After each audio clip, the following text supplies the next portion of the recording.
let's move along. Let's actually talk to a guy that Scott Coker knows very well, his former Strikeforce lightweight champion. Gilbert Melendez is on the line right now. Gilbert, how are you? I'm doing good. How are you, Ariel? I'm doing great. Tell the people so they don't think I'm lying. In the last 11 months or so, how many times have I asked you to come on this show? Maybe like once or so. I'm not too sure. How annoying have I been? I mean, it's great that you won't have to hear from me for a little bit, right?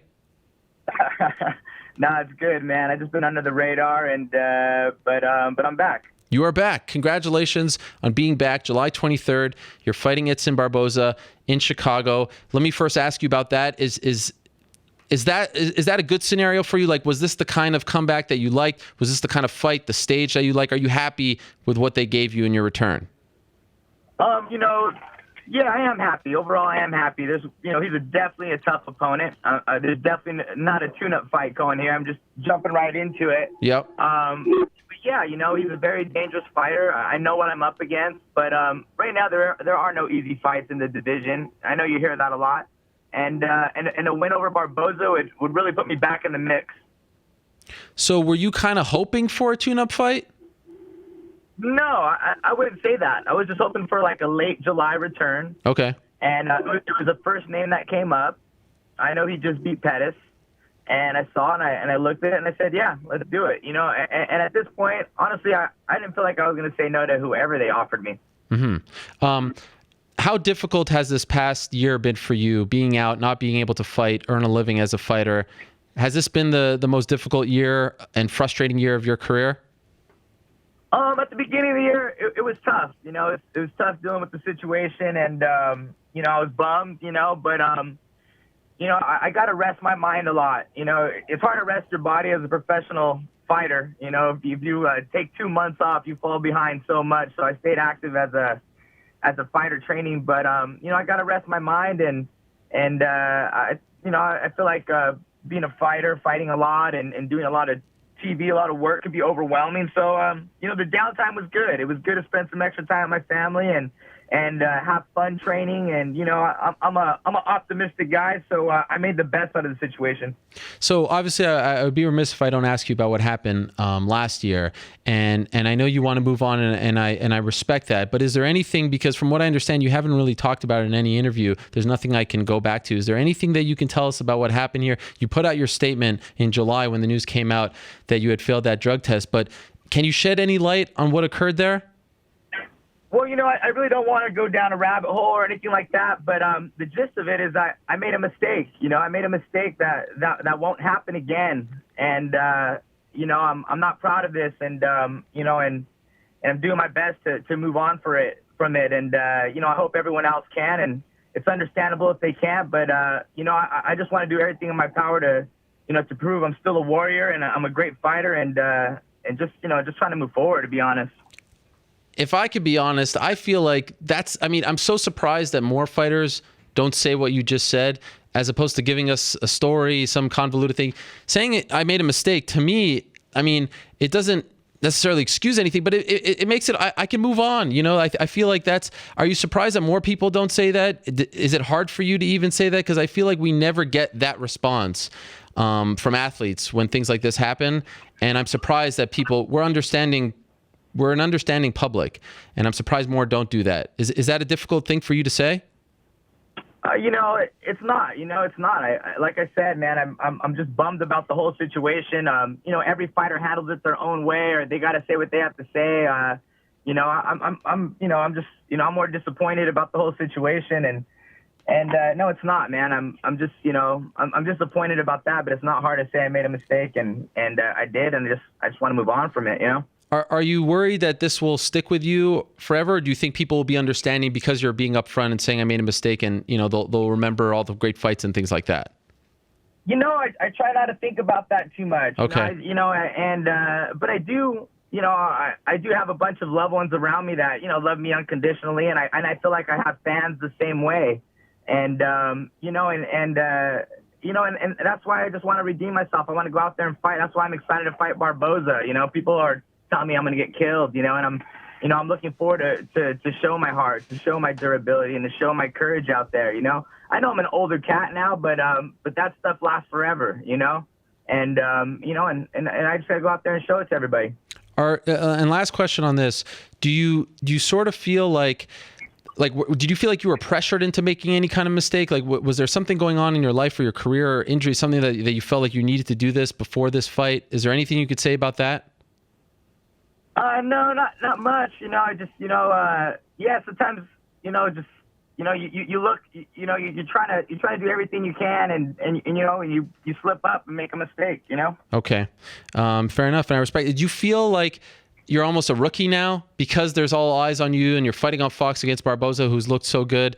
Like, is there more pressure in a weird way on you going into this fight than any of your other big fights in the past, including the UFC title fights?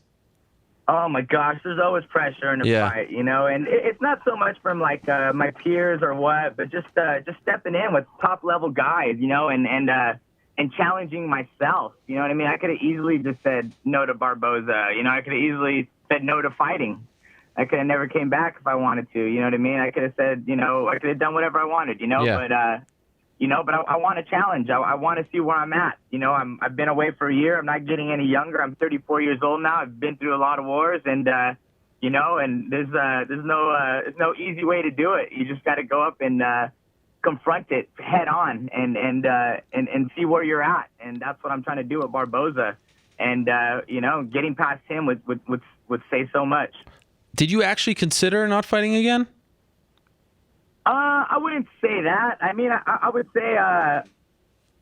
say when I was training for fights and things were going kind of fast and I was moving along, I was overwhelmed, and it wasn't as enjoyable. You know what I mean? And fighting is like a girlfriend. You know what I mean? You love her, you get pissed at her, you break up with her, and you want her back, and that's all it is. But I love the sport. Fighting aside, I mean, fans aside, money aside, all that stuff aside, like, I'm a born warrior. You know what I mean? I've done this forever, and I've done it for free. I've done it in a barn, 2 fights in one night for $500.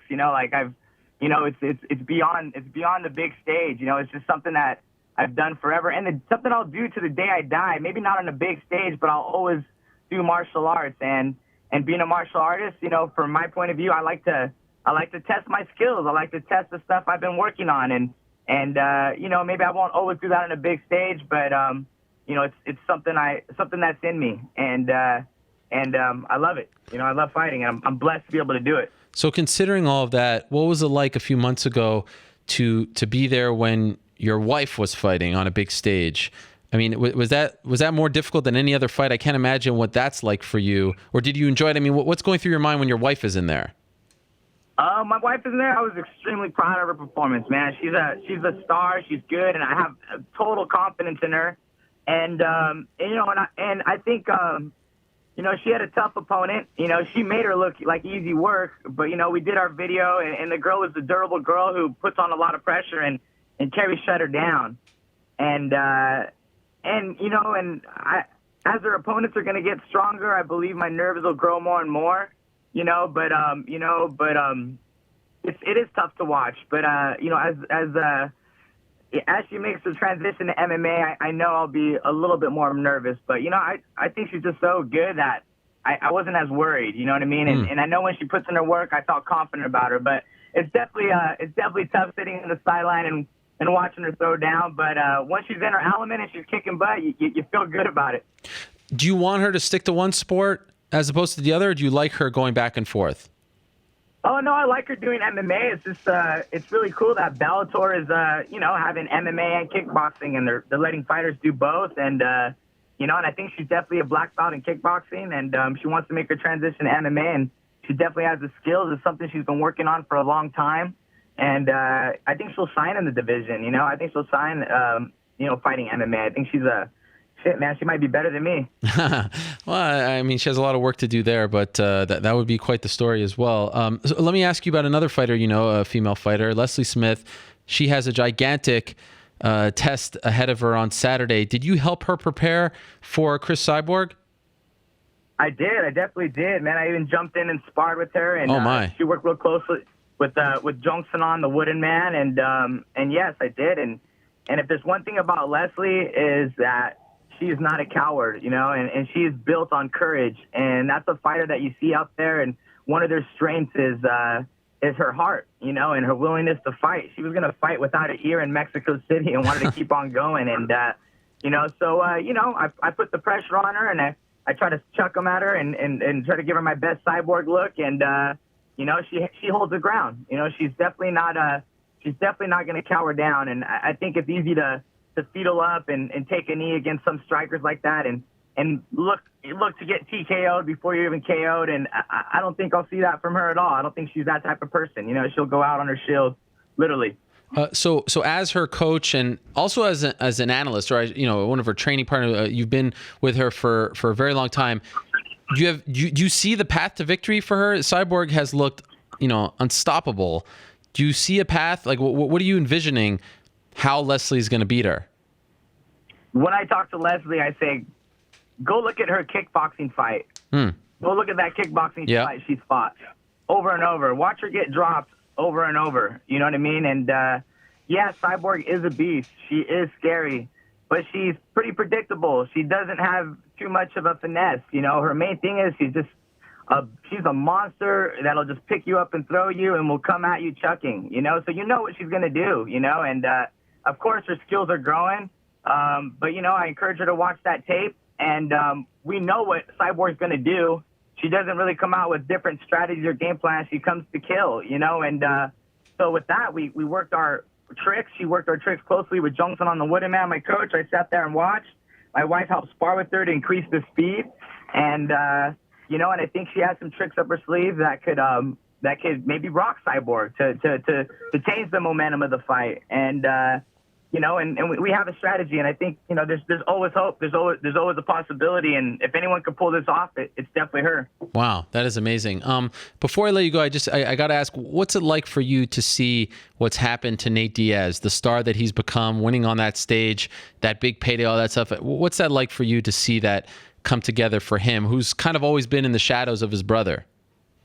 I'm extremely happy for Nate. I feel like he's not only evolved as a fighter over the years, but just as like a as a man and a businessman, and knowing what he wanted. Yeah.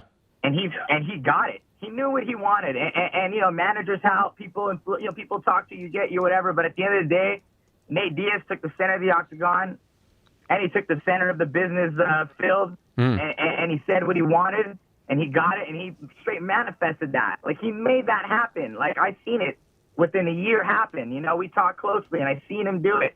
And, there's other parts, but it's like he made that happen, and it was motivating, and it's great to see, and I'm happy for him, well-deserved. He's putting so much time in the sport, and, and a lot of it is strategizing, and a lot of us are just, we're youngster warriors ready to sign a dotted line and just fight. But a lot of it's not just as easy as that. It's fighting and strategizing and not taking a certain fight and doing certain things. And he's never been that cat, but I just, I'm pretty proud of him, and he's great, man. He's, I'm asking that kid for advice and seeing what he has to say. And it's great. It's great being around him. And it's, I'm lucky to have cool friends like that. I think our team stands for a little more than like just being a tough team. Everyone knows, oh, these guys are tough fighters, or they're down to scrap, whatever. I think we also represent like loyalty and brotherhood, and that's kind of like forgotten nowadays, I think, sometimes. And